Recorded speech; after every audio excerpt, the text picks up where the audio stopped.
Bisa? Bisa. Ayo kita bersama-sama ya. 1, 2, 3. 1, 2, 3. Tangannya dilipat. 5 dan 6. Mulutnya harus diam. 7, 8. Mata di depan. 9, 10. Belajar sungguh-sungguh.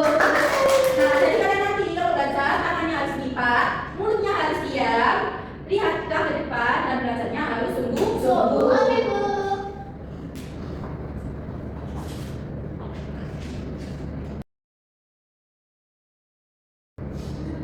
Nah, hari ini kita akan belajar. Kalian nanti akan mengidentifikasi berbagai jenis mata uang beserta nilai nominalnya dengan benar melalui pengamatan asuh. Yang kedua, nanti kita akan belajar. Kalian harus bisa menerangkan fungsi mata uang dalam kehidupan sehari-hari dengan memberikan contoh konkret dari lingkungan sekitar. Nah, yang ketiga, kalian akan bisa menentukan prioritas kebutuhan primer, sekunder, tersier, dan keinginan serta rencana pengolahan uang secara bijak agar hidup hemat dan tidak boros. Sebelum pembelajarannya dimulai ke materi yang utama, Ibu akan menampilkan simulasi belanja. Untuk itu, ada yang mau maju melakukan simulasi belanja? Simulasi itu apa, Bu? Itu praktek. Praktek bagaimana? Itu ya. Mau jadi nanti praktek belanja ya, Bu? Betul, nanti kamu disuruh memilih uang sesuai dengan harga yang tertera di depan layar ini. Oke, Ayo Bu. silakan maju, pada maju.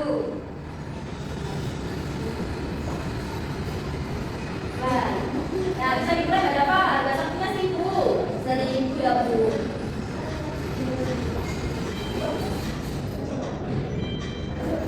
Bayar ya, Bu, ini. Betul, bayar. Untuk teman-teman yang lainnya bisa diperhatikan ya. Ya, Nanti Ibu ada pertanyaan. Ini kemeja.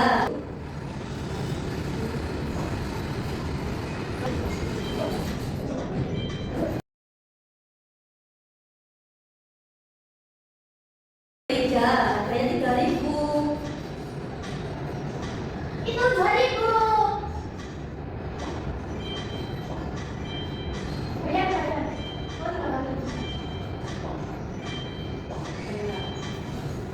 Tidak ya, Mbak Dava? Bagus sekali, Bu. Beri tepuk tangan untuk Mbak Dava. Yeay. Ini Mbak Dava sudah melakukan simulasi ya? Ibu ada pertanyaan. Uang yang ada di layar ini ada berapa jenis?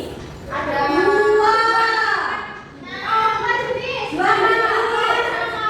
Itu Logam sama kertas. betul. Jadi ada logam sama kertas. Oh, gini.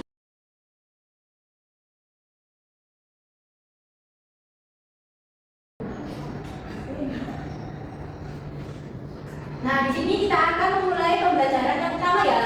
Di sini ada sebuah cerita. Nah, yang pertama, Ibu memberikan uang saku untuk Adel. Dialognya, ini uang sakumu Adel. Terima kasih, Bu.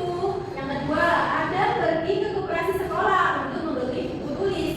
Adel, Bu, ini uangnya saya mau beli buku tulis. Baik, ini bukunya harganya 5.000. Nah, yang ketiga, setelah dibeli buku, sisa uang Adel 5.000. Adel bingung mau dipakai untuk apa? Kira-kira nih kalau kalian mau jadi Adel, uang 5.000 tadi dibuat untuk apa? Ditabung, Bu. Beli mainan. Nah, yang poin itu benar kata Mbak Dava, harus ditabung. Sudah enak. Harus ditabung untuk masa depan. Itu ya, Nana. Ya. Nah, jadi tadi kan ada membeli buku tulis dengan harga 5.000. Berarti dia menggunakan uang. Nah, jadi uang itu alat tukar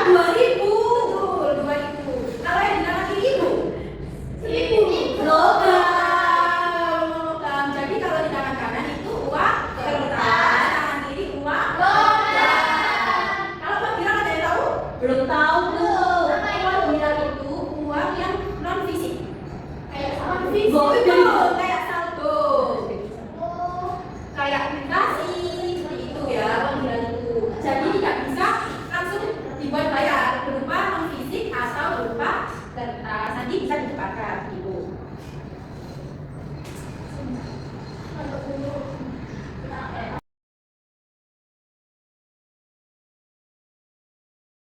Nah, selanjutnya ada fungsi uang. Yang pertama alat tukar. Masih ingat kita yang tadi ada membeli buku? Nah, itu termasuk dalam fungsi uang sebagai alat tukar. Yang kedua ada satuan hitung. Satuan hitung itu untuk menentukan harga suatu barang. Jadi kan ceritanya ada membeli buku seharga 5.000 ya. Nah, jadi fungsi uang itu untuk menentukan harga buku tersebut. Satuan uangnya. Nah, yang ketiga itu alat menabung. Nah, jadi tadi kan ada misalnya 5.000. Bisa dibuat untuk menabung. Yang terakhir ada alat pembayaran. Alat pembayaran itu seperti kayak bayar SPP per bulan, seperti itu ya. Betul, bayar listrik itu. Oh, gitu. Ya. Nah, selanjutnya ada jenis-jenis kebutuhan. Nah, kebutuhan itu harus dibeli, tidak tergantikan, tanpa pertimbangan dan penting dan darurat. Seperti apa itu Bu? Makan. Betul, kebutuhan mesti makan, minum, pakaian, seperti itu. Nah, kebutuhan itu dibagi menjadi 3. Yang pertama, kebutuhan primer harus dipenuhi. Nah, seperti sandang pangan. Sandang pangan itu apa sih anak-anak? Baju. Makan, minum. Itu. Kalau sekunder, kebutuhan tambahan yang ke rumah, tas. Kalau kalian sudah punya tas, itu jangan beli dulu kalau sebelum rusak. Nah, itu masuk ke kebutuhan sekunder. Apa, Iva? Apa?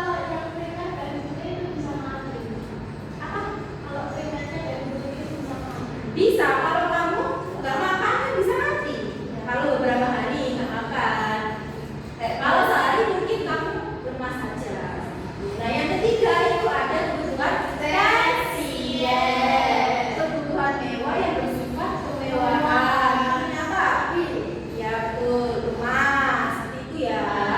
Jadi kalau beli itu harus memenuhi kebutuhan primer, sekunder. Nah, tapi kalau seorang fotografer, kamera kan bisa masuk kebutuhan tersier ya. Nah, tapi sebagai seorang fotografer, dia itu kan membutuhkan kamera. Nah, jadi masuk ke primer seperti itu.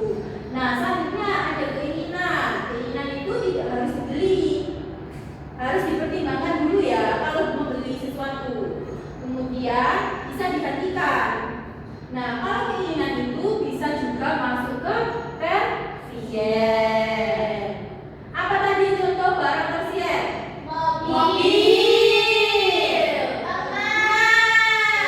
Terus Baju yang buahnya itu loh Bu. Kayak baju yang mewah. Terus itu ya anak. Ingat ya, nanti ibu tanya lagi. Ya, Bu.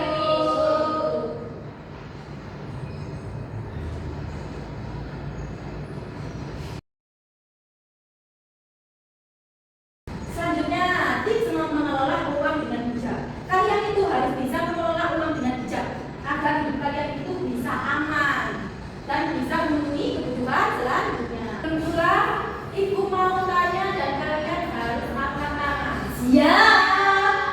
Siapa hari ini senang belajar tentang uang? Siapa yang lebih paham kebutuhan dan keinginan? Angkat tangan. Apa tadi kebutuhan? Kebutuhan. Sekunder. Betul. Yang terakhir, ibu mau tanya, siapa yang mulai rajin menabung? Aku dong Bu. Kalau Ya, saya dia. di rumah. Nah, jadi anak-anak ingat ya, anak yang hebat itu bukan yang habis menghabiskan